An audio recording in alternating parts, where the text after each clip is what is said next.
Jornal das 6, com o jornalista Miguel Cordeiro. Na Assembleia da República, a segunda volta das presidenciais marcou o arranque e acaba por marcar também o debate quinzenal com o Primeiro-Ministro. Apesar dos apelos à esquerda e à direita, Luís Montenegro reitera que não se vai pôr ao lado nem de Seguro nem de Ventura. Não vai tomar posição.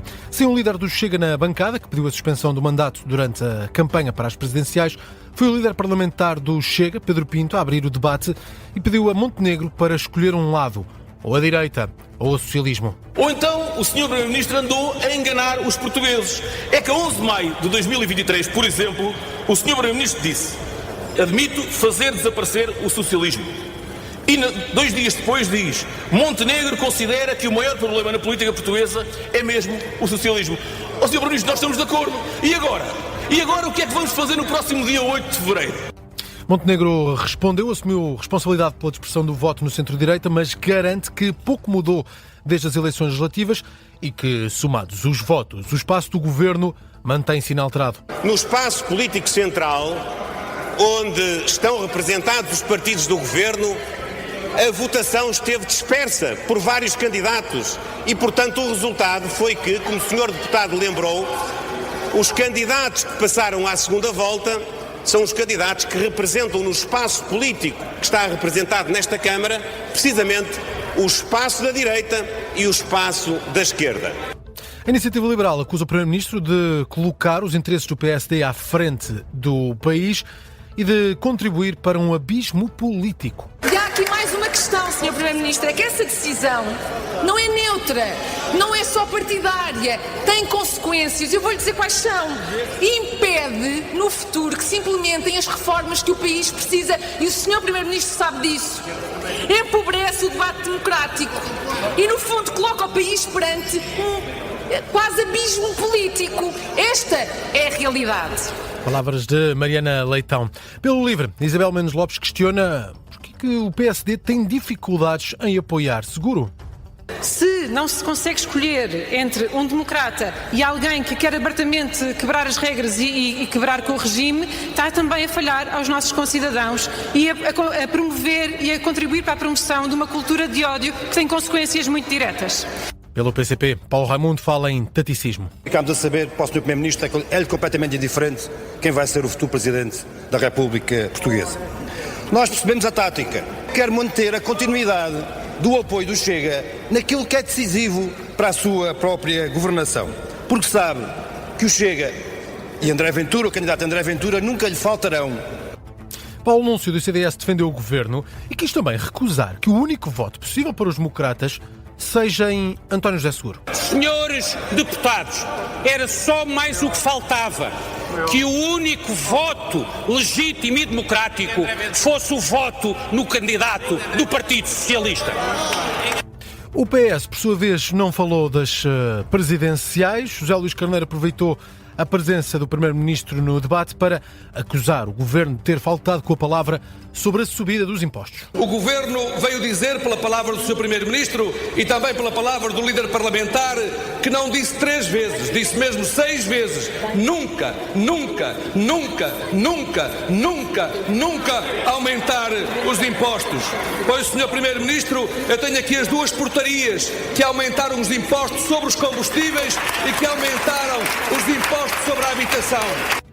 Luís Montenegro responde e diz que não é verdade. Na questão dos impostos, Sr. Deputado, eu creio que o nível de seriedade política desceu mesmo muito baixo. Sinceramente, Sr. Deputado.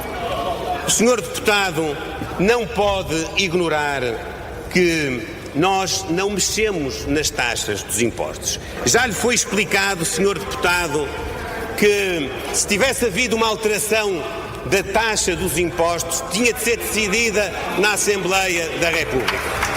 Seria de um amadorismo político completo da parte do Partido Socialista deixar passar isso em claro.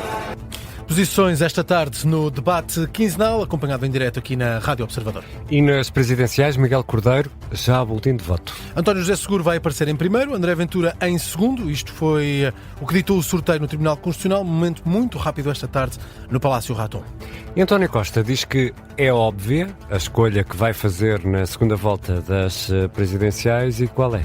falou esta tarde em Estrasburgo para insistir que é uma escolha óbvia, sem nunca referir o nome de António José Seguro. Como sabe, eu estou impedido de intervir na política interna portuguesa. Obviamente não fiz nas eleições na primeira volta, não faço nesta segunda volta. Irei votar como já votei na primeira volta. E da primeira volta votou em qual campo? No democrático ou no extremista? O que é que acha? Acha que eu voto em quem? Resposta curta de António Costa. António Costa hoje em Estrasburgo. E numa visita às instituições europeias, Marcelo Rebelo de Sousa diz que o projeto europeu foi concretizado. Depois de um dia no Parlamento Europeu em Estrasburgo, o Presidente da República fez um balanço dos 10 anos de mandato em Belém, no que toca às relações com a União Europeia. Em modo otimista, Marcelo Rebelo de Sousa diz que o sonho europeu acabou por ser concretizado. Houve muita coisa, sonhos que se perderam, que se não construíram. A democracia podia ser melhor, a liberdade podia ser melhor, mas a democracia, qualquer uma, é melhor que a melhor das ditaduras. A pior democracia é melhor que a melhor das ditaduras. A liberdade, mesmo a mais estreita, é melhor do que a não liberdade. E a Europa, a concretização da Europa, foi de facto um sonho largamente realizado. Marcelo Rebelo de Sousa esta tarde, depois de uma reunião com os eurodeputados portugueses. E Donald Trump veio hoje dizer que está afastada a possibilidade de uso de força militar para anexar a Groenlândia. Trump diz que quer comprar o território. Em Davos, no Fórum Económico e Mundial, na Suíça, Trump fala numa compra e defende que mais nenhuma nação deve ficar com a Groenlândia.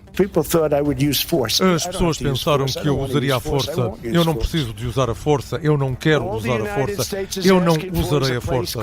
Tudo o que os Estados Unidos pedem é um lugar chamado Groenlândia, que nós já tivemos como um território sob nossa administração, mas que respeitosamente devolvemos à Dinamarca não há muito tempo atrás, depois de derrotarmos os alemães, os japoneses, os italianos e outros na Segunda Guerra Mundial. Nós devolvemos. Neste sentido, Donald Trump diz que a Dinamarca está a ser ingrata. Só os Estados Unidos podem proteger esta enorme massa de terra, este enorme pedaço de gelo, desenvolvê-lo, melhorá-lo e torná-lo bom para a Europa, seguro para a Europa e bom para nós. E é por isso que quero começar negociações imediatas para discutir novamente a compra da Groenlândia pelos Estados Unidos, assim como adquirimos muitos outros territórios ao longo da nossa história, assim como muitas nações europeias fizeram. Elas compraram. Não há nada de errado nisso. Neste discurso, Trump disse também que tem uma relação de amor-ódio com a Europa, diz que ama o continente, mas que se está a destruir por causa da desindustrialização e a imigração. E numa análise às palavras de Donald Trump, Orlando Samões, especialista em relações internacionais, diz que os europeus não podem ainda respirar de alívio. Até porque são palavras de Trump, que tem sempre posições diferentes dia para dia, e diz que a Europa tem de relativizar esta afirmação do Presidente dos Estados Unidos da América. Não creio que possamos ficar descansados e muito pelo contrário. Até essas frases, apesar de terem sido muito vincadas, em que não haveria uso da força, que normalmente são boas notícias, mas ao mesmo tempo disse que não iria investir, que não iria proporcionar que a Groenlândia ficasse a salvo e, portanto, protegida para a Europa, sem que nada de bom acontecesse para nós, Estados Unidos. Enfim, portanto, continuamos a ter razões não só para duvidar, como para outras formas de continuar a prosseguir este objetivo. Orlando Samões no Gabinete de Guerra, já publicado em podcast em observador.pt. E há outras notícias a marcar a tarde desta quarta-feira, 21 de janeiro. O Conselho Nacional de Educação anuncia que as alterações do acesso ao ensino superior devem ser divulgadas o quanto antes para que os alunos possam preparar-se para a época de exames nacionais. Este anúncio surge na sequência de uma proposta do Ministério da Educação que tem como objetivo repor a obrigatoriedade de apenas uma prova de ingresso em vez de duas que são agora obrigatórias.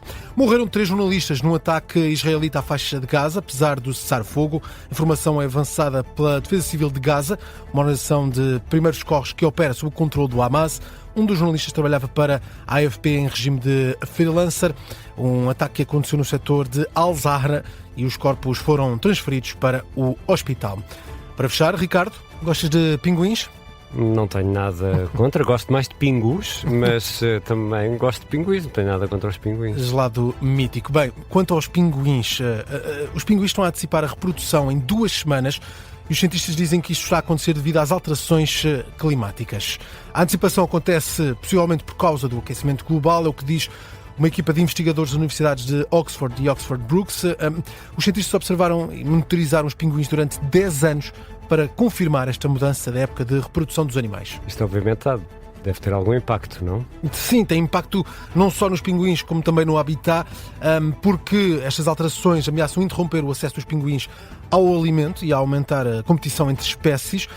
O aquecimento do ambiente favorece animais que se adaptam facilmente a diferentes condições e tipos de alimento.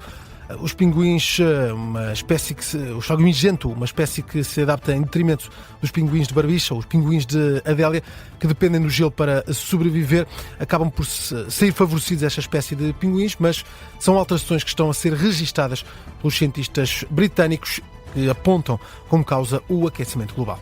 E Miguel Cordeiro vai regressar às 6h30 para atualizar as notícias.